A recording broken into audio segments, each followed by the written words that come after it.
Hey everyone, welcome back, y'all.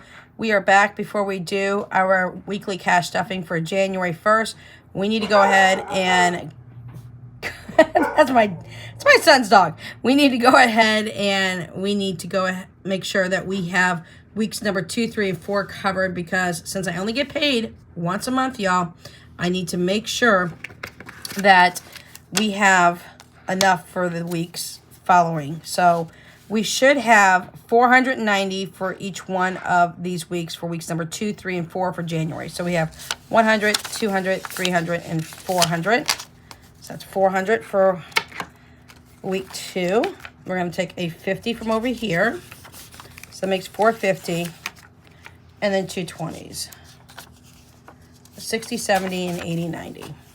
The reason I do this is to make sure that I stay on track and I know from week to week how much I can spend versus how much I cannot spend. All right, so weeks number 3, we're back here. We got 100, 200, 300, and 400.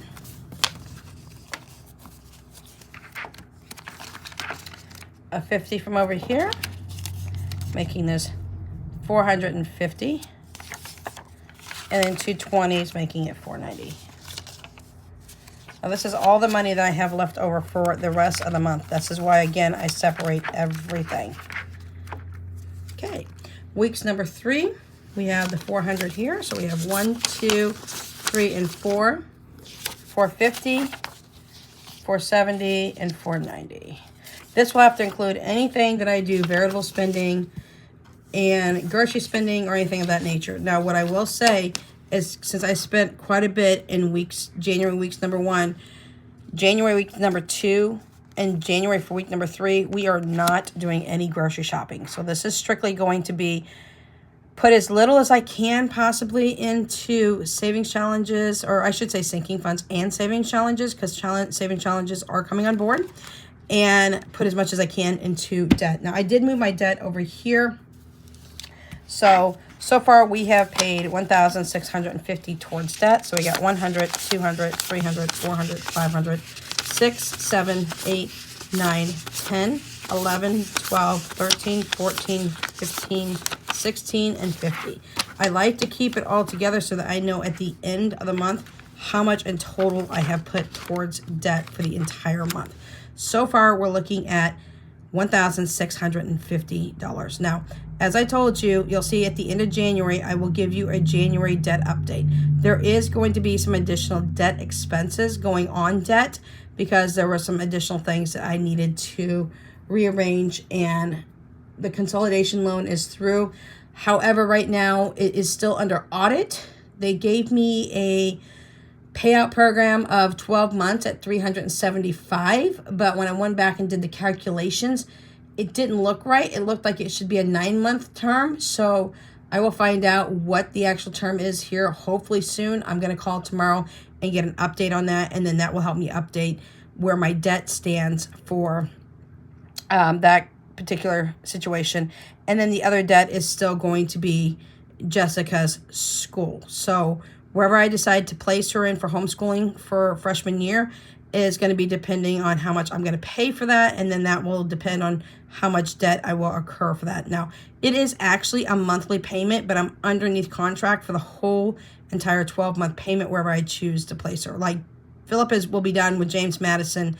His last payment goes in May, and May is literally a partial payment. So for February, March, and April, I still have $150 to pay for his program, and then it's completely paid for in full. He has the whole 4-year program. He turns 14 on the 25th of January, and he's planning to be done with high school by December of this year. So he is on track. He's got a 4.0. He's currently working in his English program right now. He's got an English course that hopefully he'll get done by the end of this week, and then he'll start English 1 Part 2, get that done in a week, and then he's moving on. Philip is accelerated, and he literally is doing 4 years of high school legitimately in 18 months. So that's crazy. But that's what he's choosing to do. And then he'll be done. He'll be graduated before he hits 15 years old, y'all. So with that being said, Jesse will be starting a program here in June, and we will take it forward with that. And I will give you the updates on that. So $1,650 has gone into debt so far. Weeks number 2, 3, and 4 for January, all three have $490 in that, and that is done. I did go ahead and pull out all the amounts when I usually would cash stuff like rent and things of that nature, but y'all, since it's all automated, pulled out of my bank every single month, then there's no need to go ahead and come back and backfill the envelopes I had in here. So now it's only weeks number 2, weeks number 3, weeks number 4, so I know how much I have for these following weeks. And then my debt I moved into here because, y'all, that's a huge bill, and I can't wait to become debt-free this year. So more to come and more to talk to you about my January setup all the way through December setup. Again, I did not do a planner stack this year. I'm just going to do a month by month because, you know, things can change. There may be some more income coming into the household here in the next 3 to 6 months. And with that being said, if it is, that would be great because that just helps balance the house a little bit more. But that's what we have for you today. Keeping it simple, keeping it successful. And that's the way that we're doing things from here on out. And the easier I keep things, the more I'll want to do them and stay on track. All right, y'all, if you have any questions, comments, concerns, suggestions, please always feel free to throw it at me in the comment section. We will definitely catch you in the next update, which is my first cash stuffing of January 2025.